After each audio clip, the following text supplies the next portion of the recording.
short story. I've really been getting into short fiction, and so it was so cool to actually read. We haven't read that much with like fiction writers, so it's really cool that this show there was fiction, and I didn't feel quite so out of place, you know. So this is a short story about a guy who isn't sure if his mother died accidentally or committed suicide, and he tries to kind of unravel that mystery while enlisting the help of his pot dealer, who then becomes possessed through a Ouija board. So it's very complicated. This story is called All That Business with the Heart. 1. It was summer and morning, and my hangover was manageable due only to its familiarity. Mornings had become little more than a silent cataloging of the usual sufferings. Lava compressed behind the optic nerve, light seeping acidly under the drawn shade, a mouth salted in ash and then glued shut. The room was dank and still and heavy with spent alcohol and sweat. My bones felt hollowed out, filled with spun glass. Even that singular moment of inertia and fear between waking and sleep, that sense of falling, as I writhed against the bedsheet, was commonplace these days, almost comforting in its normalcy. My father lay splayed out in his easy chair as if he'd been shotgunned. His snores were drawn out, dramatic, sheets being slowly ripped by a strong man. His fingers drummed on the armrests of his chair as he dreamed whatever visions were afforded him. And the horizon of bottles on the table, level with my eye as I lay on the couch, looked like some imbecilic skyline, the high-rise of a city crafted by idiots. This was apparently how we had chosen to grieve, my father and I. A lone fly perched on the lip of the bottle on the table, and I reached a trembling hand over and clicked the glass, and the fly buzzed away. I rose from the couch on shaking legs and saw my father had passed out holding his eyeglasses in one hand. I gently took them, set them on the table. He slept sweating and open-mouthed, his eyes pinched tight, a man yelling silently in his sleep. His jowls were loose, the stubble on his face turning gray. I cleaned the kitchen, drank glass after glass of water, chewed 3 aspirin, went to the bathroom and brushed my teeth. Occasionally in the living room, my father would moan or curse. We had started this routine in December, he and I, 2 days after Christmas, actually. It was July now. For 6 months, we had drank each other to sleep most nights, spending the hours talking about everything but her. Every room in the house abounded with her ghost. Every room sat heavy with our inanity, our wordlessness. We were not ready to talk about her, so we drank. Or we drank, so we weren't ready to talk about her. Fuck it. It was an equation too steeped in the heart's workings to figure out with a hangover. I had come home from school for Christmas break and had never left. I stepped onto the porch, the day's humidity already pressing down like a damp cloth over the world. I lit a cigarette and took a drag. I took another and lurched down our steps and vomited as discreetly as possible into the rose bushes dying in front of our house. 2.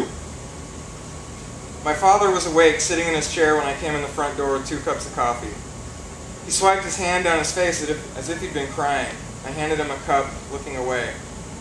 I opened the shade with a clatter, and my father leaned back, his hand over his face. The sun fell across his chair, and I half expected him to start smoking and hissing. He'd spent January and February in grief counseling before claiming his counselor still pined for his own mother and had stopped going. Besides haphazardly working the garden out back, he only left the house these days to go to the liquor store down on Broadmoor and occasionally play chess in the park with Morty Bindelson, another English teacher from the community college my father had worked at since before I was born. Jesus, Dustin, he winced. A little warning, please.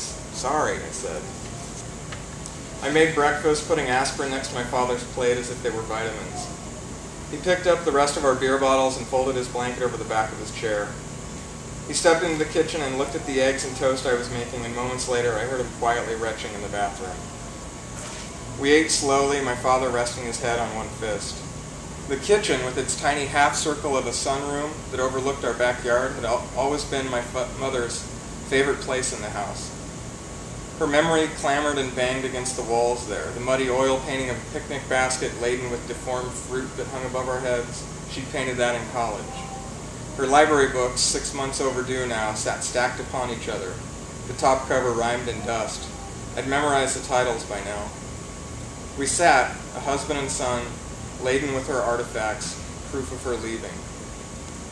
I had gone into their bedroom once on some errand last winter, the room heavy with the weight of her. Her absence had still felt cuttingly new then.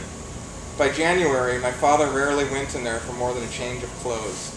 Her dresses, her blouses and skirts hung dimmed in the shadows. I had shut the closet door, feeling the door in its track gently thrum under my fingers. I understood why my father didn't want to sleep in there, just seeing her clothes lined up in the thin, spiteful wash of daylight. And I'd felt good about it, actually. Just going in there felt like it was my first step toward some kind of movement. And later that day, I'd been down on the back patio smoking a cigarette. I had just smoked a joint in my bedroom minutes earlier. I was high, which had so quickly become a welcome and desirable thing to be. I had been thinking about how I needed to go to Honey's to buy more weed, or I was thinking about my mother. Shit, I was most likely thinking of very little. My father had opened the sliding glass door and walked up beside me. He jiggled the change in his pockets and cleared his throat. I was in a lawn chair under the eave, looking at the remnants of my mother's garden. Stakes out there in the dark earth, leaned lopsided in the mud. Coils of wire to keep animals from eating the plants lay flung cast away in the weeds. The gutters were thick with dead leaves and rain fell in strings in front of the chair I sat in. My father cleared his throat again. I looked up at him, expecting something about the pot, almost welcoming it. Something to get us both laying things out in the open, the definition of things, the moments where we'd become stuck in this limbo, this odd half-life that was supposed to be healing but was anything but. I was 21 years old and had suddenly, within the walls of our grieving, become my father's equal. Both of us adrift and achingly lost, and I was dying for some kind of definitive statement from the man. I wanted to fight with him. Did you close the closet door? He looked out at the yard, squinting. I said, I did, yeah. He cleared his throat again. Don't, he said. His eyes, red-rimmed and watery, found mine for a moment and skated away. Just leave it as it is. He jiggled the change in his pocket again and went inside. Thank you very much. Taxpayers.